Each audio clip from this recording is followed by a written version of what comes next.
성령의 도우심으로 전파되는 복음이라는 제목입니다.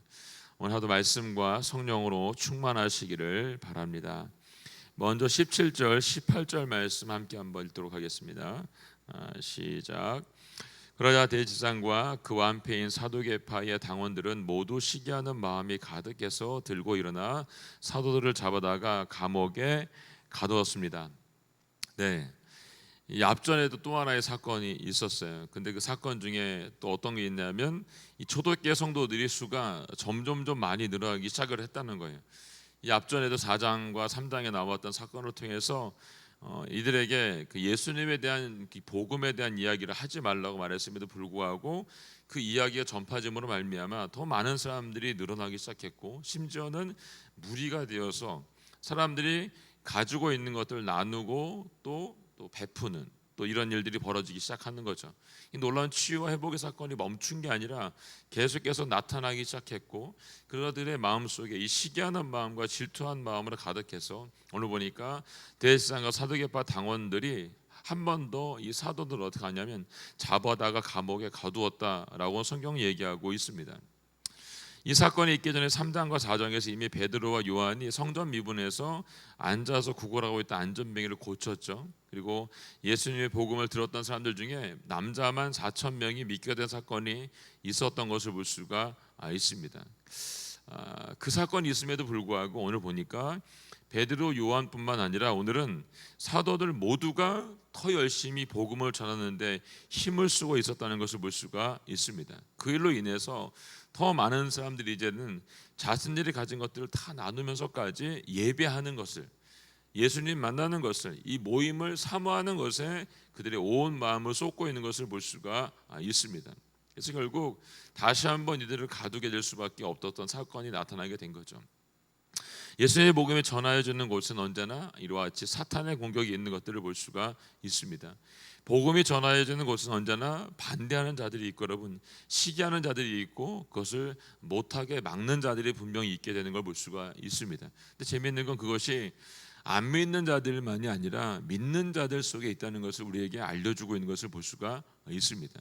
가까이 있는 자들, 함께하고 있는 자들, 함께 동역하고 있는 자들 안에도 이와 같이 시기하고 질투하는 무리들로 인해서 우리의 사역들이 막혀지게 때가 있었던 걸 볼 수가 있습니다. 그래서 추수밭에 농부가 좋은 씨를 뿌렸음에도 불구하고 사단은 어떻게 해요? 가라지를 그곳에 뿌려서 회방한다라고 말을 했습니다. 그때 종이 뭐라고 말하죠? 가라지를 뽑자라고 말하지만 예수님께서 뽑지 말라고 말씀하십니다. 주님이 다시 오시는 날 알곡은 곡간에 드릴 것이고 심판날 꺼지지 않는 물을 가라지를 던지게 될 것이다라고 분명히 말씀해 주었던 것을 볼 수가 있습니다. 대제사장들과 사두개파 당원들이 시기함으로 사도들을 감옥에 가두었지만 하나님은 다르게 일을 하십니다. 19절과 20절 말씀 함께 읽겠습니다. 시작. 그러나 그날 밤 주의 천사가 감옥문을 열고 사도들을 밖으로 데리고 나오며 말했습니다. 가라, 성전에 가서서 백성들에게 이 생명의 말씀을 모두 전하여라. 아멘. 그날 밤 주의 천사가 감옥의 문을 열어주고요, 사도들을 밖으로 데리고 나가는 사건이 일어나게 됩니다. 그리고 그들에게 무엇을 해야 되는지, 너희가 지금 나가서 어떤 것을 해야 되는지에 대해서 명확하게 목적을 얘기해주고 상기시켜주고 있는 걸 볼 수 있습니다. 모르는 게 아니더래요. 알고 있음에도 불구하고 다시 한번 상기시켜서 내가 무엇을 말해야 되는지 알려주고 있습니다. 가서 어디에서 성전에서 서서 백성들에게, 이것을 모르는 자들에게 이 새 생명의 말씀, 예수 그리스도가 살아났음을, 다시 오심을 가서 전하라라고 명령을 하고 있는 겁니다. 사도들이 시기하는 무리들에 의해서 감옥에 갇혔던 이유는 단 하나뿐이에요. 예수님의 새 생명을 전했기 때문입니다. 다른 이유가 없어요. 그들이 예수님의 이 복음을 전하지 않았다고 한다면 감옥에 갈 일도 없고, 여러분, 그들이 전하는 일들이 좋은 일이면 사람들이 전하라고 했을 것입니다. 근데 예수님이 이야기를 하고 있었기 때문에 그 하나의 이유 때문에 지금 감옥에 갇혔고 매를 맞게 되는 것을 볼 수가 있습니다. 이 일이 종교자들에게는 불편한 일이죠. 왜, 여러분? 자신들이 십자가에 못 박아 죽인 이 예수를 그들이 지금 살아났다라고 전하고 있고, 그리고 다시 온다라고 말씀했기 때문에 그들을 그냥 두어서는 안 된다는 것이죠. 왜? 그 복음이 전해지는 곳에 사람들이 안 모이면 좋은데 이상하게 많은 사람들이 모인다는 이거예요. 조금만 모인 게 아니고 굉장히 많은 사람들이 모이고 있는 것을 볼 수가 있습니다. 근데 그들이 가는 곳마다 선포되고 선포된 곳마다 이런 일들이 일어나게 되자 자신들의 입지가 점점 작아지고 좁아지는 것뿐만 아니라 예수가 살아났다는 이유 때문에 자신들의 위협을 받고 있다는 것을 느끼게 되는 거죠. 그들에게 돌아올 수 있는 기회가 없었을까요? 아니요, 그들에게도 있었어요, 여러분. 계속해서 하나님은 그들에게 기회를 줍니다. 우리에게도 마찬가지죠. 계속해서 돌아올 수 있는 기회를 계속해서 줍니다. 회개할 수 있는 기회를 계속해서 주십니다.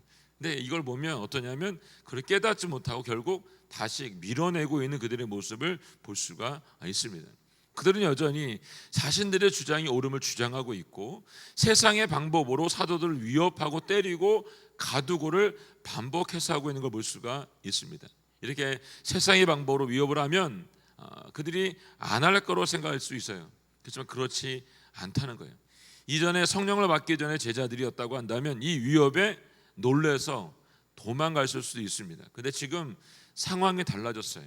마가의 다락방에서 120명의 문도들이 모여서 기도함으로 성령을 받고 난 다음에는 여러분 그들은 죽음을 뛰어넘는 하나님의 군사가 되었던 것을 우리가 볼 수가 있습니다. 이제 그들을 세상은 묶을 수가 없습니다. 세상의 방법으로 그들을 위협할 수 없습니다. 우리가 잘 알고 있는 것처럼 예수님의 부름을 받던 이 제자들은 하나같이 복음을 위해서 자신의 목숨을 던지고 순교했던 것을 볼 수가 있습니다. 더 이상 그들에게 매는 감옥은 죽겠다라고 하는 위협은 더 이상 그들에게 도망갈 이유가 되지 않는 겁니다. 어찌 보면 길 터널처럼 광야의 끝이 보이지 않는 순간이지만 지금 내가 그 주님과 함께 이 길을 가고 있기 때문에 그 끝이 보이지 않아도 갈 수 있는 겁니다.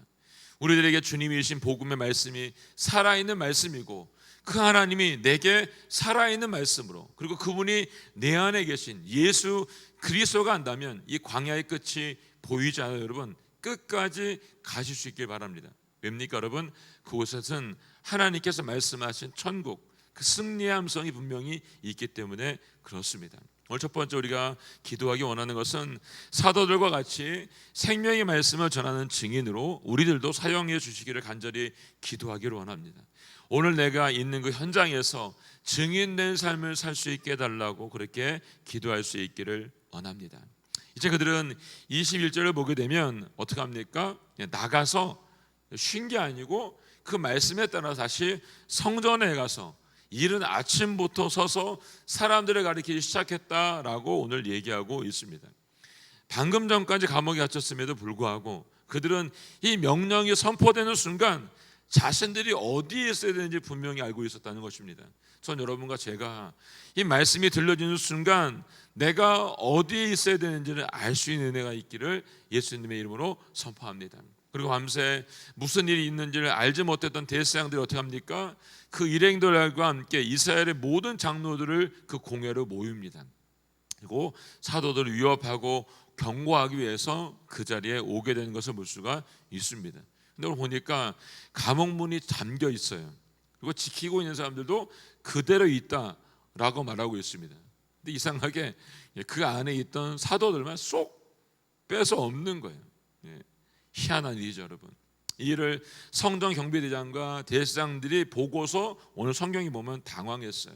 그리고 이 일이 문제가 또다시 발생하게 될까봐 걱정하기 시작했다고 오늘 성경은 기록하고 있는 걸 볼 수가 있습니다.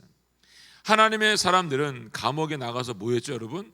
오히려 담대하게 복음을 전하고 있습니다. 이게 하나님의 사람들의 태도입니다. 믿음의 태도이고 여러분 죽음을 뛰어넘는 사람들의 태도입니다. 감옥에 위협을 해도 여러분 우리는 어떻게 여러분 그 문제를 보는 게 아니고 여러분 내게 말씀하신 하나님의 음성을 가지고 세상 가운데 나가서 복음을 전하는 것 그것이 우리가 해야 될 일이라는 것을 분명하게 알려주고 있습니다. 반면에 감옥에 가두었던 그 사람들 어떻죠 여러분? 그들이 없어지게 되자 걱정하고 염려하고 두려워하고 있는 걸 볼 수가 있습니다. 이것이 세상의 모습이죠 여러분. 우리 믿는 자들 속에도 어찌 보면 이와 같은 모습들이 종종 보여질 때가 있습니다. 그래서 우리는 돌이켜야 되고 돌아서야 되고 회개해야 되고 주님 앞에 다시 서야 되는 것이 맞습니다. 어떻게 그들이 감옥에서 나가게 됐는지에 대해서 묻는 기록은 아무 데도 없습니다. 거기에 관심 없어요, 그 사람들은 지금. 그들이 그 감옥에서 어떻게 빠져나가게 됐는지, 어떻게 거기까지 가서 복음을 다시 전하게 됐는지에 대한 얘기는 한 얘기도 없습니다. 오로지 그들의 관심은 여러분 자신들의 지금 안위에만 있습니다. 내가 어떻게 여기서 벗어나게 될까, 저들을 어떻게 위협할 수 있을까, 이 상황을 어떻게 끝내버릴 수 있을까에 대한 생각만이 그들에게 있는 걸 볼 수가 있습니다. 이 짧은 말씀 속에서도 알 수 있는 것처럼 사단은 두려움을 줍니다. 걱정을 주고 시기하는 마음을 줍니다. 사람에게 욕심을 집어넣고 탐욕을 집어넣고 자극을 해서 자꾸 공동체를 부수게 되는 것들을 볼 수가 있습니다. 이것이 올무가 돼서 그들을 결국 무너뜨리게 하는 것이 사단의 전략인 것을 볼 수가 있습니다. 이전에 성전 미문에 앉았던 안전뱅이가 일어난 사건 이후에도 정말로 많은 사람들이 예수님 믿게 됐다고 했어요. 여러분, 사도행전 4장 4절에 보면 이렇게 써 있죠. 그러나 그 사도들의 말씀을 들은 많은 사람들이 믿게 됐고 그리하여 믿게 된 남자의 수가 5,000명쯤 늘어났다라고 말하고 있습니다. 이 사건 여러분, 베드로와 요한이 감옥에 갇힌 다음에 사도들이 여전히 소리를 내서 복음을 전했다는 거예요. 감옥에 사도 베드로와 요한이 갇혀서에 불구하고 멈춘 것이 아니고 계속 복음이 전해졌다는 거죠. 그 일을 통해서 오늘 보면 남자만 5,000명이 믿게 됐다라고 말하고 있습니다. 당시 문화를 보게 되면 여러분, 아버지가 신앙을 갖게 되고 아버지가 신앙을 갖게 되면 자연스럽게 가족 모두는 그 아버지가 가졌던 신앙을 다 따라가게 되어 있습니다. 그럼 지금 이 5,000명, 남자만 5,000명이 예수를 믿게 됐다라고 하는 사건은 굉장히 놀라운 사건입니다. 남자가 5,000명 얻게 됐다고 하는 것은 한 가정의 자녀가 지금과 다르긴 하지만 그냥 둘씩만 잡아도 여러분, 자녀 둘의 아내가 있고 여기가 이제 부모님을 모시는 사기이기 때문에 어머니 아버지가 같이 산다고 하면 5명입니다. 아빠까지 6명입니다. 그러면 아버지가 예수를 믿음으로 말미암아 여러분 지금 이 순간 몇 명이 예수를 믿게 됐냐면 3만 명이 예수를 믿게 된 겁니다. 당시 문화적으로 여러분 지금 시대적으로 지금 이 상황 그리고 이 지역에 있는 사람들 총체적으로 따져보면 거의 반수 이상의 사람들이 예수를 믿게 된 겁니다. 굉장히 놀라운 사건이죠, 여러분. 제가 있던 독일에서 빌죽이라는 도시가 딱 5,000명 살던 도시였거든요. 5,000명 사는 도시인데 그 안에 5,000명의 사람들 중에 반수인 2,500명이 예수를 믿게 됐다라고 말하는 거예요. 그러니 여기 있는 이 사람들이 얼마나 위협을 느끼겠어요. 다들 지금 예수를 믿고 있는 상황이 되고 있잖아요, 여러분. 이러니 지금 눈으로 보여주고 현장 가운데 나타나고 있음에도 불구하고 그것이 들려짐에도 불구하고 여러분 그들은 자신들이 죽인 예수의 복음을 전하는 것이 자기들에게 위협이 되기 때문에 그 위협을 막고 싶은 거예요. 이게 지금 이들의 태도인 거죠. 대제사장의 신문을 받기 위해서 이제 성전에 베드로와 다른 사도들이 공회에 모이게 되는 것을 볼 수가 있습니다. 28절 말씀 함께 읽겠습니다. 28절 시작. 대제사장이 말했습니다. 우리가 예수의 이름으로 가르치지 말라고 단단히 주의를 주지 않았느냐? 그런데 너희는 온 예루살렘을 너희 가르침으로 가득 채우고 이 사람의 피해에 대한 책임을 우리에게 뒤집어 씌우려 하는구나 라고 말합니다. 아멘. 대상이 두 가지를 말해요. 첫 번째 하나는 우리가 분명히 이 예수의 이름으로 가르치지만 않으면 아무 일이 없다고 말했잖아. 내가 단단히 너희한테 말했잖아. 하지 말라고. 근데 왜 말을 해? 라고 말하는 것입니다. 두 번째는 너희가 가르친 내용이 마음에 들지 않아. 왜? 예수를 죽인 이 책임을 우리가 져야 한다고 니들이 말하고 있기 때문에 이게 내가 불편하다라고 지금 얘기를 하고 있는 거예요, 여러분. 이 부분에 대해서 이미 사도행전 4장 19절에서 베드로가 요한이 대답을 했지만 오늘도 보면 29절 32절 말씀에 대답을 또 해주고 있어요. 볼까요? 29절 32절까지 말씀 시작. 베드로와 다른 사도들이 대답했습니다. 사람에게 순종하기보다 하나님께 순종하는 것이 마땅합니다. 당신들이 나무에 달아 죽인 그 예수를 우리 조상들의 하나님께 살리셨습니다. 하나님께서는 이스라엘에게 회개와 죄 용서를 주시려고 예수를 그분 오른편에 높이셔서 왕과 구세주가 되게 하셨습니다. 우리는 이 모든 일을 증인이라고 하나님께서 그분께 순종한 사람들에게 주신 성령 또한 그들 일들의 증인이십니다. 아멘. 사도들이 말하는 것은 사람의 권위보다 하나님의 권위가 높기 때문에 그 권위에 순종하는 것이 마땅하다라고 말하는 것입니다. 너희가 아무리 말을 해도 너희 권위 위에 하나님이 계시기 때문에 그분이 내게 말씀하시고 보여주시고 알게 하신 것, 그것을 내 목에 칼이 들어와도 나는 얘기할 것이다 라고 말하고 있습니다. 또한 이 말은 하나님의 권세로, 모든 창조의 권위로 모든 생명을 주관하신 자가 오늘 우리에게 말씀하고 있다라고 말씀을 하고 있는 것이죠. 이 사들은 공의 모든 모인 자들에게 너희가 누구의 권위에 순종해야 되는지에 대해서 역으로 질문하고 있는 것입니다. 그러면서 너희가 죽인 그 예수님이 너희가 섬기는 하나님께서 살리셔서 그분의 오른편을 높이셨기 때문에, 왕과 구세주가 되셨기 때문에 너희들도 순종해야 되고 돌아와야 된다라고 하는 메시지를 그들에게 전해주고 있는 걸 볼 수가 있습니다.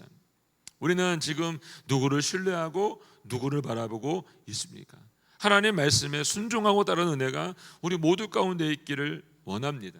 하나님께서 그분께 순종한 사람들에게 주신 성령, 그 성령이 또한 이 일의 증인이 된다라고 말씀해 주고 있기 때문에 그렇습니다. 오늘 우리가 두 번째 기도하기 원하는 것은 내 삶의 주인을 오늘 인정하고 그분의 부르심과 말씀 앞에 순종할 수 있기를 원합니다. 내 뜻이 아니라 하나님의 뜻이 이 땅에 이루어지는 곳에 내가 쓰임받게 해달라고 기도할 수 있기를 원합니다. 33절에서 이 말을 들은 자가 어떻게 합니까? 화가 치밀어서 사도를 죽이려고 합니다. 그때 가말리엘이라는 한 바리새파 사람이 공회 가운데 일어나서 이야기를 시작하죠. 그 말씀이 35절부터 39절까지 나와 있는 기록입니다. 그는 두 개의 사건을 얘기합니다. 그리고 이 사건을 통해서 너희가 다시 한번 생각해 보라고 말합니다. 첫 번째 사건은 드다의 사건이고 두 번째 사건은 유다의 사건입니다. 이 두 사건 다 그들을 따르고 추종했던 자들이 분명히 있었습니다. 근데 둘 다 그들이 죽고 난 이후에 어떻게 됐냐면 그들을 추종했던 모든 자들이 뿔뿔이 흩어졌고 그것이 아무 일도 아니었다는 것을 알게 됐다는 것입니다. 그렇기 때문에 지금 이 일이 그 두 사건의 일과 동일한 일이라고 한다면 그러면 가만두자라고 제안을 하는 것입니다. 어떻게 제안할까요? 38절과 39절에 이렇게 제안하고 있습니다. 읽어볼까요? 시작. 그러니 지금의 경우에도 내가 한마디 하자면 저 사람들을 상관하지 말고 그냥 내버려 둡시다. 만일 그 목적이나 행동이 사람에게서 비롯된 것이라면 망하고 말 것입니다. 그러나 만약 하나님으로부터 나온 것이라면 이 사람들을 막을 수 없을 것입니다. 행여나 여러분이 하나님을 대적해 싸우는 사람이 될까 두렵습니다. 아멘. 지금 보니까 정확하게 지금 찝어서 얘기를 해주고 있는 거죠. 이 두 사건을 보자면 결국 아무 상관이 없는 사건인데 그렇기 때문에 그냥 내버려 두자는 겁니다. 그 목적이나 행동이 사람에게서 비롯된 것이라고 하면 결국은 망하게 될 거다. 그런데 우리가 죄 짓는 일은 하지 말자. 만약 이것이 하나님으로부터 나온 거라고 한다면 우리가 사람이 이 일을 어떻게 막을 수 있냐라고 말하는 것입니다. 행여나 여러분이 하나님 대적에 싸우는으로 말미암아 하나님을 불편하게 할까봐 내가 그 일이 두렵습니다라고 지금 얘기를 하고 있는 겁니다. 가말리엘의 얘기를 들었죠. 하나님께 어떻게 하십니까? 하나님께서 그 모임 안에 있는 한 사람을 쓰고 있는 거죠. 하나님의 방법은 우리의 방법과 다르다는 거예요, 여러분. 우리가 생각하는 것과 다른 방법을 하나님께서 이것을 정리해주고 있는 걸 볼 수가 있습니다. 우리의 삶 속에서도 전혀 예상하지 못한 사람과 상황을 통해서 하나님께서 어떻게 하십니까? 일하고 계신 것을 볼 수가 있습니다. 여러분 이것을 잊지 마세요. 우리가 생각하는 것을 뛰어넘으시는 그 하나님께서 그 상황과 그 모든 것들을 뛰어넘어서 다른 방법으로라도 이 모든 것들을 바꾸실 수 있는 분이라는 것을 꼭 잊지 마시기 바랍니다. 복음을 위해 선신하고 기도하고 하나님의 사람답게 살아가기만 한다고 한다면 주님은 어떻게 하십니까? 그냥 내버려 두지 않으신다는 것입니다. 세상의 방법이 아닌 하나님의 방법으로 기적과 같은 일들을 만드실 수 있는 분, 그분이 하나님이십니다. 이제 그들은 사도들을 채찍하고 예수 이름으로 말하지 말라고 엄히 경고하고 풀어주게 되는 걸 볼 수가 있습니다. 또다시 때리고 위협하고 협박하고 죽이겠다라고 하고 내어줍니다. 아무것도 할 수가 없습니다. 아무것도. 하나님 사람들 묵묵히 그 길을 갈 때 어떻게 합니까? 세상이 아무리 위협해도 여러분, 그들은 결국 아무것도 할 수 없다는 것을 깨닫게 된다는 것입니다. 공회에 살아도는 사람들이 위협하지만 사도들은 그 위협 가운데 어떻게 합니까? 오늘 기뻐하고 있는 걸 볼 수가 있습니다. 41절 42절 말씀 함께 읽겠습니다. 시작. 사도들은 예수의 이름을 위해 모욕당하는 것이 합당하다고 생각하고는 기뻐하며 공회를 떠났습니다. 그 날마다 성전에서 또 집집마다 다니면서 예수께서 그리스도라고 가르치고 선포하기를 쉬지 않았습니다. 아멘. 네, 사도는 예수의 이름을 위해 모욕당한 것이 어떻게 해요? 합당하다라고 지금 말하고 있습니다. 예수님께서 말씀하셨잖아요. 고난받는 게 너에게 유익이다라고 말했습니다. 네, 유익이다. 지금 그들이 받고 있는 이 고난과 모욕은 어떻게 해요? 합당한 것이라고 생각합니다. 당연히 받아야 되는 것이라고 생각하고 있고 오히려 기뻐하면서 공회를 떠났다라고 말하고 있습니다. 공회에 있던 사람들은 그들에게 전하지 말라고 말했지만 어떻게 합니까? 다시 그들이 향한 곳은 어디예요? 성전입니다. 그리고 날마다 매일매일 집집마다 다니면서 예수 그리스도를 가르치고 선포했다라고 성경은 얘기해주고 있는 걸 볼 수가 있습니다. 지난 역사를 통해서 우리는 보고 있습니다. 복음의 박해가 심했던 곳, 복음이 멈췄나요? 아니요, 복음이 멈추지 않았습니다. 오히려 더 왕성하게 복음이 전해졌던 걸 볼 수가 있습니다. 채찍도 위협도 죽음도 그들을 막을 수 없었습니다. 지금도 북한에 있는 성도님들, 아오지 탄광과 죽음의 유혹 가운데서, 그 뜨거운 불 가운데서 여러분 예수님을 부인하지 않고 끝까지 그들이 달려가고 있는 것을 볼 수가 있습니다. 중국 여러분 지금 핍박 가운데 있죠. 여러분 그 핍박 가운데 있어도 지난 역사 속에 있었던 중국을 보게 되면 여러분 어떻게 하셨습니까? 하나님이 남은 자들을 분명히 두셨고 그 일을 통해서 더 큰 부흥이 그 땅 가운데 있었던 걸 우리는 분명히 보았습니다. 각 나라마다 복음이 전하여지는 현장에는 놀라운 구원의 역사가 지금도 여전히 일어나고 있는 걸 볼 수가 있습니다.